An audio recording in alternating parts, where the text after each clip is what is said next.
После того, как мне поставили диагноз СПИД, в моей жизни, естественно, появилось огромное количество проблем, о которых я уже неоднократно рассказывал на этом канале. Но со временем я начал понимать одну простую вещь, что без этого диагноза, скорее всего, я бы просто продолжал жить так, как я жил. И, возможно, я никогда бы не понял и не начал обращать внимание на то, что в моей жизни было очень много вещей, которые уже давным-давно надо было изменить и что-то с этим делать. И как бы странно это ни звучало, скорее всего, если бы не этот диагноз, я бы так этого всего и не увидел. После больницы я по-другому посмотрел на все происходящее. Я начал понимать, что жизнь не бесконечная, откладывать какие-то вещи на потом уже не имеет никакого смысла, потому что неизвестно, будет ли это потом.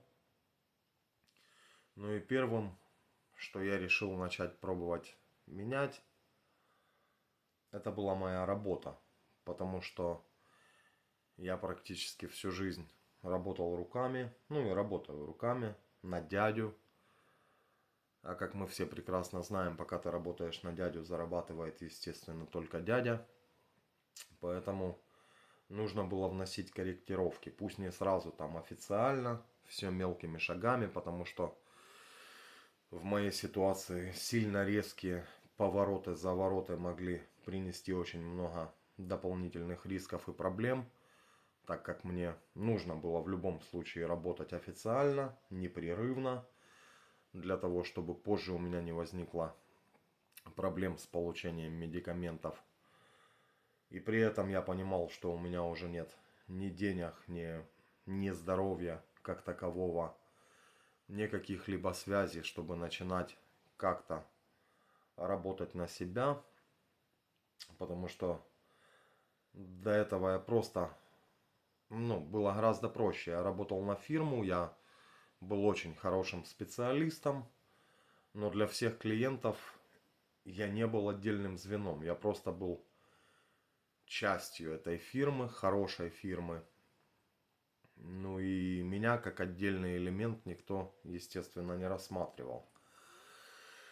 Но дальше тянуть уже смысла не было, и я решил попробовать что-то менять, используя то, что у меня есть под рукой, скажем так. И самое интересное, что первый толчок пришел именно из того места, откуда я ожидал только проблем. Он пришел из больницы. Мы с моим врачом, эта женщина, довольно часто разговаривали о том, чем я занимаюсь, как я живу. И в какой-то момент она сказала, что давно хочет себе террасу и что хотела бы воспользоваться моими услугами, чтобы я ей сделал эту террасу из доски. Было понятно, что в любом случае нужно сделать это по-братски, максимально дешево, но при этом более чем максимально качественно, потому что, во-первых, это человек, с которым у нас впереди долгие, надеюсь, хорошие отношения. Во-вторых,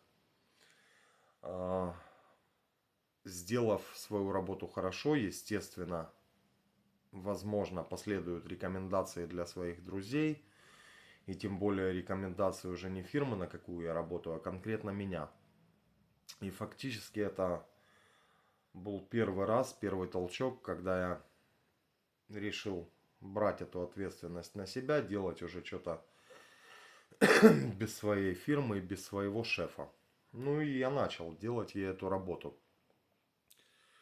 И все сначала выглядело как самый обычный рабочий день, но в какой-то момент диагноз все-таки напомнил о себе.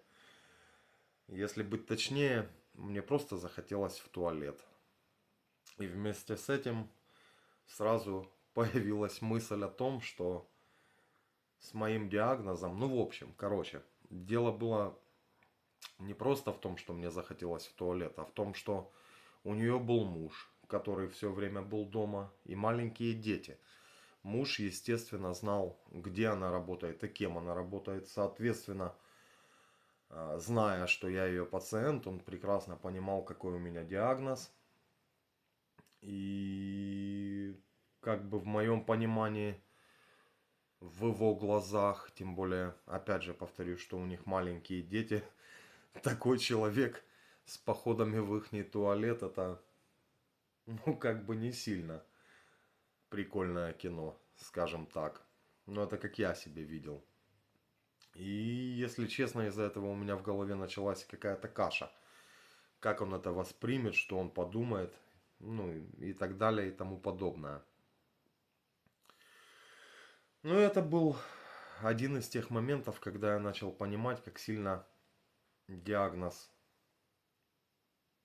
как часто диагноз вносит корректировки в мою обычную жизнь. Но, тем не менее, при всем огромном количестве минусов, которые появились, оказалось, что и плюсов было очень и очень много. Не от самого диагноза, а именно от того, как он может все перевернуть в твоей голове, причем именно в лучшую сторону.